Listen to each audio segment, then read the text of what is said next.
Hello friends, welcome to N&S channel. Today's special உருண்டை குழம்பு.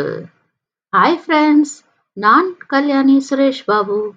வாங்க friends, இன்னைக்கு உருண்டை குழம்பு எப்படி டேஸ்டாவும் சிம்பிளாவும் குயிக்காவும் செய்யறதுன்னு பார்க்கலாம். உருண்டை குழம்பு செய்ய தேவையான பொருட்கள்: வெங்காயம் 4, தக்காளி 3, கருவேப்பிலை இலை சிறிதளவு, பச்சை மிளகாய் 2, இஞ்சி சிறிய துண்டு, தேங்காய் 1/4 மூடி, மிளகாய்த்தூள், எண்ணெய், உப்பு தேவையான அளவு. பருப்பு உருண்டை குழம்பு நாம கடலை பருப்பு யூஸ் பண்ணி தான் பண்ண போறோம். அதுக்கு ஒரு 150 கிராம் அளவு கடலை பருப்பு எடுத்து 1 மணி நேரம் ஊற வச்சு எடுத்து வச்சுக்கலாம்.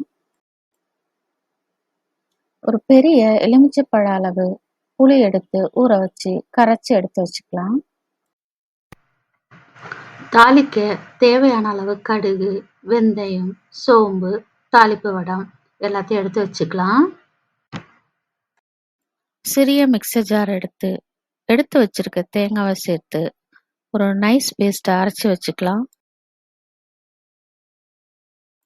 கடலை பருப்பு அரைக்க ஒரு பெரிய மிக்சர் ஜார் எடுத்து அதில் சிறிதளவு சோம்பு, 2 பச்சை மிளகாய், சிறிய துண்டு இஞ்சி சேர்த்து அதோட ஊற வச்சு எடுத்து வச்சிருக்க கடலை பருப்பையும் தண்ணி இல்லாம சேர்த்து ஒரு கோர்ஸ் பேஸ்டா அரைச்சி எடுத்து வச்சுக்கலாம்.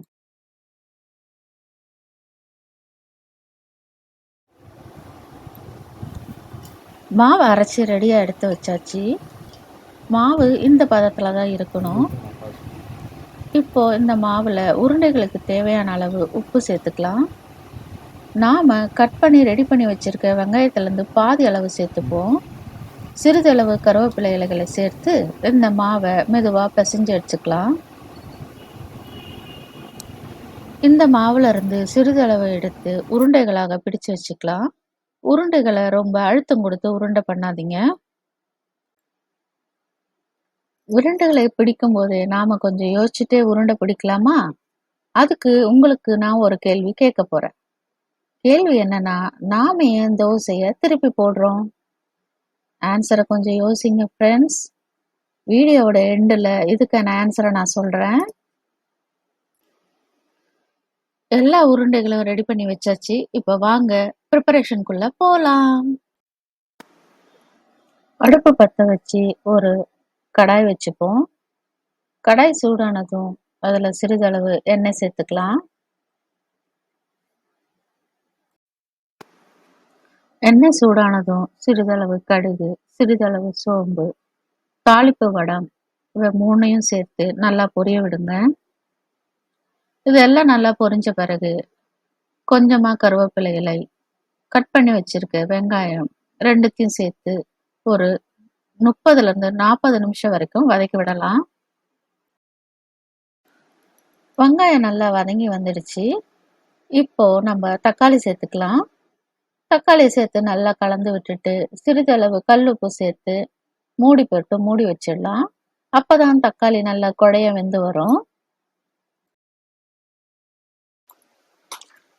வெங்காயமும் தக்காளியும் நல்லா வதங்கி வந்துடுச்சு. இப்ப இந்த குழம்புக்கு தேவையான அளவு மிளகாய்த்தூள் சேர்த்து நல்லா கலந்து விட்டுக்கோங்க. மிளகாய்த்தூள் சேர்த்து நல்லா கலந்து விட்ட பிறகு நாம எடுத்து வச்சிருக்க புளித்தண்ணியை சேர்த்துப்போம். நல்லா கலந்து விட்ட பிறகு இந்த குழம்புக்கு தேவையான அளவு தண்ணி சேர்த்துக்கலாம்.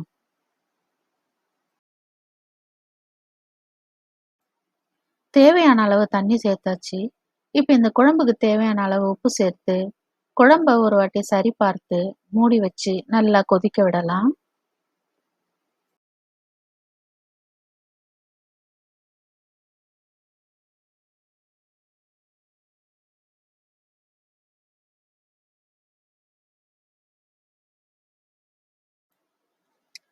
குழம்பு மூடி வச்சு ஒரு 5 நிமிஷத்துக்கு மேல ஆயிடுச்சு.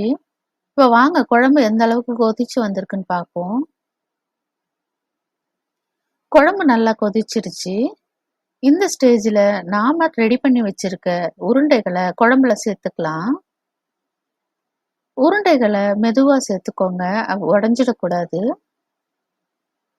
ஒரு உருண்டைகளா மெதுவா சேர்த்துக்கலாம். உருண்டைகள் எல்லாத்தையும் சேர்த்த பிறகு குழம்பு கலந்து விடாதீங்க.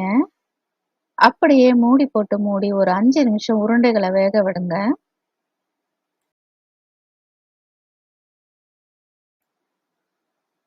நாம மூடி வச்சு ஒரு 5 நிமிஷம் மேல ஆயிடுச்சு. இப்ப வாங்க நம்ம உருண்டைகள்லாம் நல்லா வெந்திருக்கான்னு பார்ப்போம். உருண்டைகள்லாம் நல்லா உடையாம நல்லாவே வெந்து வந்திருக்கு. இப்ப நாம ரெடி பண்ணி வச்சிருக்க தேங்காய் பேஸ்ட்ட சேர்த்துப்போம். தேங்காய் பேஸ்ட்ட சேர்த்து மெதுவா ஒரு வாட்டி கலந்து கொடுத்துப்போம். தேங்காய் சேர்த்த பிறகு நெறைய நேரம் கொதிக்க விட வேண்டாம். ஒரு மூடி போட்டு ஒரு 1 நிமிஷம் மட்டும் அடுப்புல விடலாம்.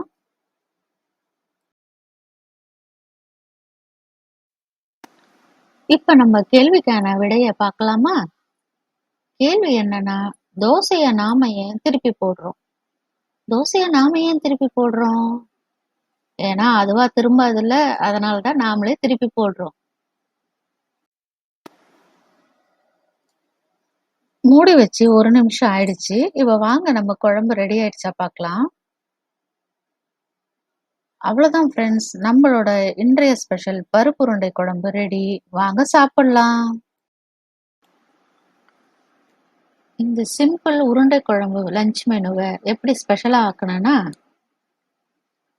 பருப்பு உருண்டைக்கு எடுத்து வச்சிருக்க மாவுல இருந்து சிறிதளவு எடுத்து, அதுல கொஞ்சம் சோம்பும், புதினா இலையும் சேர்த்து வடைகளாக்கிக்கிட்டேன். கூடவே கொஞ்சம் அப்பளமும் பொரிச்சு, இந்த சிம்பிள் லஞ்ச் மெனுவ ஸ்பெஷலா மாத்திட்டேன். Thanks for watching. Please subscribe.